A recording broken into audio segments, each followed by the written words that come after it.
Good afternoon, everybody. Uneducated Economist here. So I was just reading a Bloomberg article, and I can't remember the title of it. Something like "The Dangers Lurk in the Rising Bond Yield," something like that.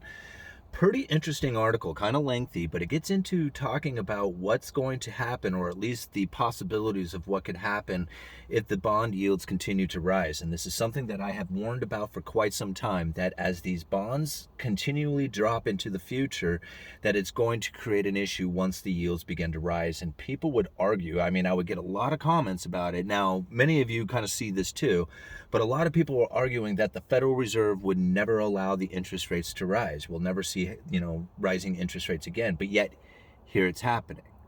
It's happening right now.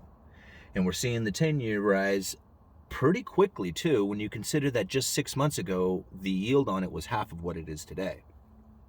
So, yeah, the bond yields are rising fast. And once that momentum kicks into gear, it's like an avalanche. Bonds are a very interesting kind of market to be in. And the more I learn about it, the more I realize how truthful this is. When going into the bond market, when things are increasing, like when the bond prices are increasing and the yields are dropping, it's like everybody's happy. It's like a winning thing, right? But then when it goes the other way and the prices start to drop and the yields begin to rise, it's not so fun trying to get out of that market. It's like the way that it was described, that I think best, is that it's a highway going in, but a goat trail coming out. And once that momentum of selling starts and the bond yields start to rise and the prices begin to drop, it really happens fast.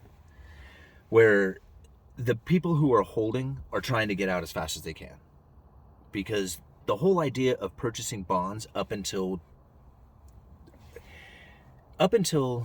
the low interest rate world that we live in, bonds were a great investment. You can buy them, hold them till maturity, use the interest rate that they paid to reinvest in more bonds and grow your wealth.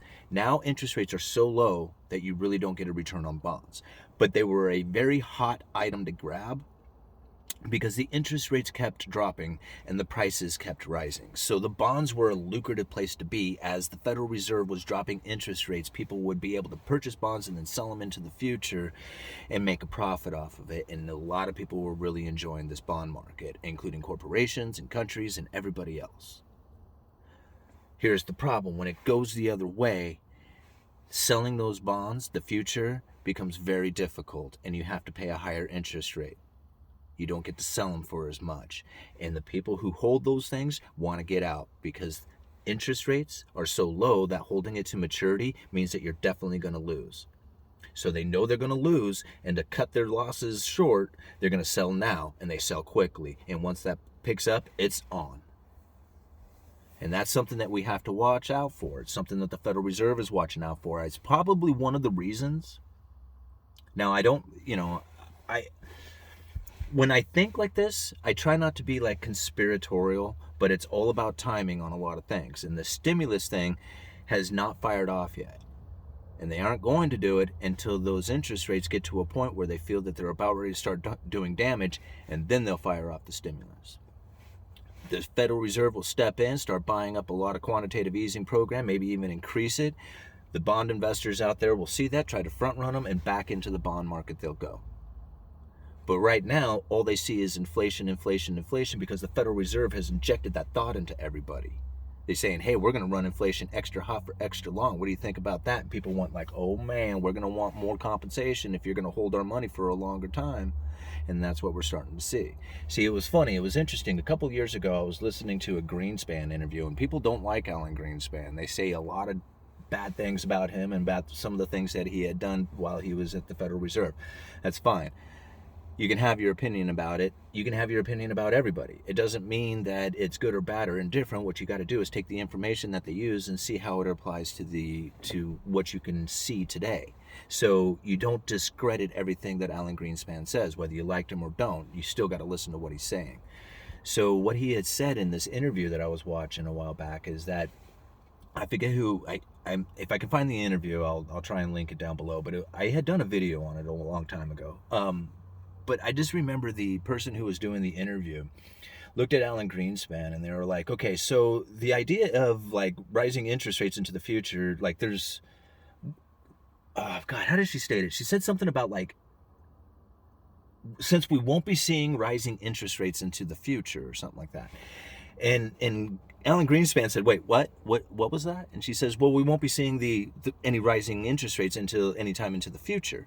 And he laughed and giggled under his breath. He says, yeah, I wouldn't hold my breath on that one. See, he knew just a couple of years ago that it was only a matter of time before the interest rates would begin to rise. And this is what we're starting to see. So I honestly feel that the stimulus package will be passed more to try and keep those, you know, the interest rates from rising on the long-term yields. But that's only like if the Fed can really manage to pull off the credible threat. I mean, they've been doing a great job of it so far. I mean, everything that the Federal Reserve has tried to do as far as job owning has worked excellent. Especially when it came to like the corporate debt facility. I mean, they had everybody convinced that they were going to be like just loading up on that corporate debt. And they bought some, but it was the market that bought all the rest. So everything to me that the Federal Reserve says should be taken as a credible threat. It should be taken that what they are saying, you know, the forward guidance in every single statement that they have ever made should all be taken as perception that they are trying to guide us, that they are trying to guide the markets. They are trying to tell them where that they should be going and what they should be thinking. See, inflation would be running rampant if they scared the hell out of you. If they said, man, inflation is going to be here. It's going to be running 10%. 10% in 6 months. You watch and see. If they were to put that kind of perception out there, it would be 10% in 6 months. It would probably be that in 6 weeks. But so long as the perception out there is governed, so to speak, then inflation can be controlled, in a sense, by convincing people that there is an expectation of inflation and then the rising of interest rates to govern it down. Anyway, I guess that's probably it. Uneducated Economist, you guys let me know.